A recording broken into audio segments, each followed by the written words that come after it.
Hello बच्चों, let's read this question.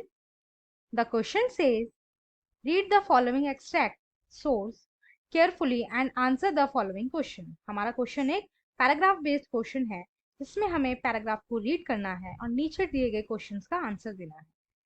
Another way of classifying economic activities into sectors could be on the basis of who owns assets and it's responsible for the delivery of service। जो economic sector है, economic activities है, उसको classify करने का एक अलग से तरीका ये होता है कि कौन उसको ओन कर रहा है और कौन उसके सर्विस के लिए रिस्पॉन्सिबल है। In the public sector the government owns most of the assets and provides all the service. Public sector में क्या होता है, सारे एसेट्स जो हैं गवर्नमेंट के पास होते हैं और वही सारी सर्विस प्रोवाइड कराते हैं।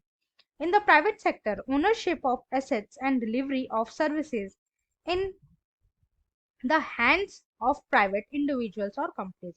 प्राइवेट सेक्टर में क्या होता है, जितने भी एसेट्स होते हैं, जितनी भी सर्विसेज होती हैं, वो एक पर्टिकुलर इंडिविजुअल के हाथ में होती है या फिर कंपनी के हाथ में होती है। रेलवेज और post office is an example of the public sector. Railway और पोस्ट ऑफिस जो है एक एग्जाम्पल है पब्लिक सेक्टर का।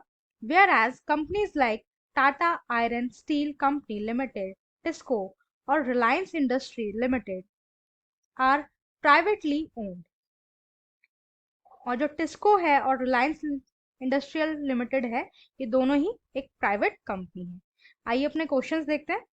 First, economic activities are classified on the basis of dash.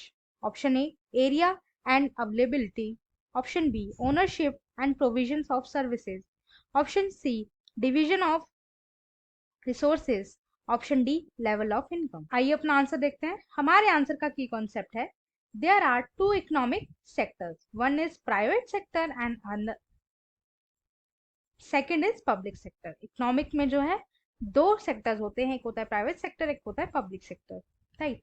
सो हमारे फर्स्ट क्वेश्चन का आंसर है, answer is option B ownership and provision of services. किसी भी इकोनॉमिक एक्टिविटी का जो है हम क्लासिफाई कर सकते हैं उसके ownership and provision of service से, राइट। सेकेंड क्वेश्चन देखते हैं। Indian railways is an example of public sectors as. Indian railway जो है एक पब्लिक सेक्टर का एग्जाम्पल है। It is controlled and managed by the government.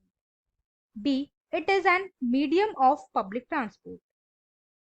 इसके ऑप्शंस हैं A both A and B, B only A, C only B, D either A nor B. आइए अपना answer देखते हैं। सेकंड का आंसर है option A both A and B. जो railway है वो कंट्रोल की जाती है और मैनेज की जाती है गवर्नमेंट के थ्रू, और ये एक पब्लिक ट्रांसपोर्ट मीडियम है, ठीक है। तो दोनों ही जो स्टेटमेंट है वो करेक्ट है। सो हमारा आंसर है both A and B, option A. Third question देखते हैं।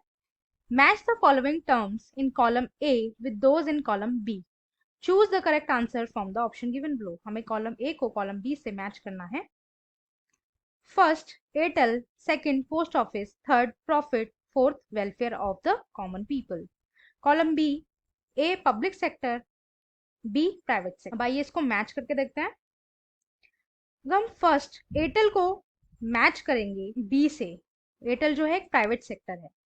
सेकंड है जो पोस्ट ऑफिस, उसको मैच करेंगे ए से, पोस्ट ऑफिस जो है एक पब्लिक सेक्टर है।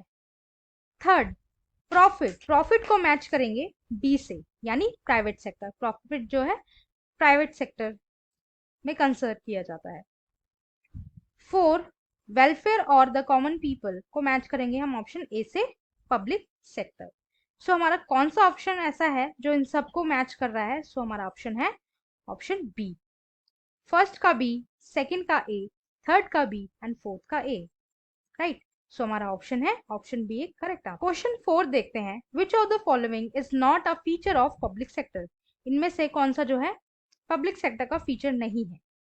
A it is run by the government, B it is regulate by profit earning, C it aims at social welfare, D it is an organise sector. So हमारा answer है, answer is option B, it is regulated by profit earning. जो public sector है उसमें profit earning का कोई काम नहीं होता है, ठीक है। और बाकी सारे ऑप्शन जो हैं वो पब्लिक सेक्टर के हैं, बट प्रॉफिट अर्निंग जो है एक रॉन्ग ऑप्शन है, इसलिए ये हमारा एक करेक्ट ऑप्शन कहलाएगा, राइट।